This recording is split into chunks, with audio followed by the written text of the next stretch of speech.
We are against the privatization or concession or whatever it is called. Ajaokuta is too important to be in the hands of an individual left alone a foreign country. A company that has a capacity of manufacturing weapons should not be held in the hands of anybody. I mean, considering the fact that we tend to focus more in our diversity here, woe betide it be in the hands of an Ibira or an Igbo man or a Hausa. It should be a property of the Federal Republic of Nigeria, sir. So, and I will tell you that the idea of privatization tends to create a lot of green-eyed monsters. The idea that somebody can own such a magnificent structure creates such uncontrollable greed. They also proffer their own suggestions for the way forward. We must change paradigm. We must stop talking about building infrastructure, looking for money.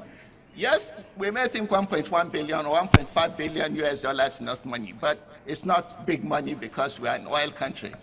But government and its outlook and its priorities are such that they no longer consider pulling out that kind of money for a single industrial project. It will be difficult. Secondly, may I commend the Honorable Speaker for saying that what we need is leadership. Yes, it's leadership. Have we all heard about what they call loan guarantees? Must we look for cash to complete Ajaokuta? No. What we need to do is organize people who have the brains, who have the relevant industrial experience and business experience, and who have the gout and the ability to take the risks and start a small model that I've mentioned with not more than about 200 to 300 million US dollars and get it to continue to run. One of the sad commentaries about Nigeria is that while Ajaokuta 1.3 million tons capacity first phase has not run for 30 years, for those 25 to 30 years, Indians and Chinese are already producing a combined capacity of close to 3 million tons of steel in Nigeria through melt shops. So, when we hype and talk so much about the significance of Ajaokuta, it's important because, as my colleagues will argue, and rightly, Ajaokuta is not just about 1.3 million tons. Ajaokuta is also about engineering shops, it's about fabrication shops, it's about producing fertilizer, and so on and so forth. So, my take and my recommendation is that we must look at a business plan that will look at an incremental and stage-by-stage and phase-by-phase development of Ajaokuta. We must look at our local code because it's silly and stupid. Today I was looking at the Platts platform. That is the platform in which you get the prices of international commodities, oil, coal. The price of coal is about coking coal is about $135 a ton, ex-Australian port. If you take $135 a ton and you look at the infrastructure that is not available, and look at the size of ship you can bring into Nigerian waters, you are probably looking at $170 a ton to land it around Warri, and then you need probably another $30 to move it and barge and move it to Ajaokuta. So you are getting to close to about $200 a ton. What is the price of steel internationally, billets? It's not just finishing Ajaokuta. You have to look at the business plans. You have to look at whether what you are producing can be put into the market at a price that can compete with existing private sector producers. Otherwise, it's another money sunk into a black hole.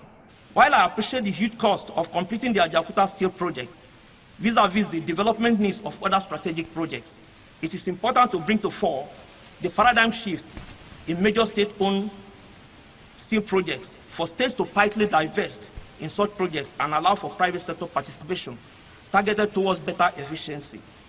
Secondly, it is worthy to raise a note of caution that if the government completes the plant under its sole ownership, it has to bring the expertise to operate and maintain the plant, as we currently lack this expertise locally. It therefore makes a business sense to bring in such expertise at this point of the project in whatever form, that will be found most suitable and workable. Completion under sole ownership is therefore, in my own opinion, not recommended. Political will is one of the reasons why Ajaokuta is laying moribund.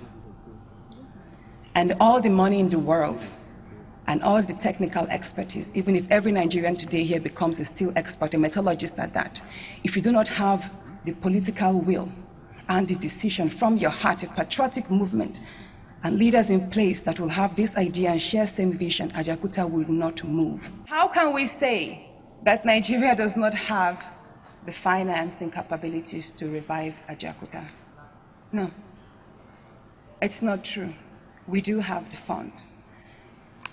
But I will tell you the easiest of all. Many of us have heard about the Abacha loot, but few of us have actually bothered to find out what amounts to the Abacha loot. A United Nations report put forward in 1998, and it states, in another stunning disclosure, a government spokesman said in December that the administration was investigating an alleged $2 billion fraud by some members of the previous regime. They were careful in mentioning the previous regime. This involved the withdrawal in 1996 of $2.5 billion of public funds, $2.5 billion of public funds. Now, on one part, Pana Shipping Corporation and Mecosta Securities, on one part, they were negotiating the reduction of that near $1 billion debt. And Russia waved away over $400 million and said, you know what? You're a struggling country, you're a small country, just pay $500 million. Forget about the rest. While on the other hand, the Abacha administration told Nigeria that the Russians insisted on the money, on the nearly $1 billion, and apart from that, there were debts incurred upon the debt buyback. So that amounted to $2.5 billion.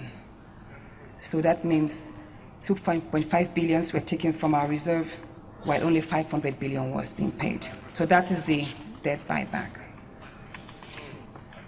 So it's not wrong to say any Abacha loot that is left in the banks of Switzerland and other banks can actually be pulled together to revive Ajaokuta.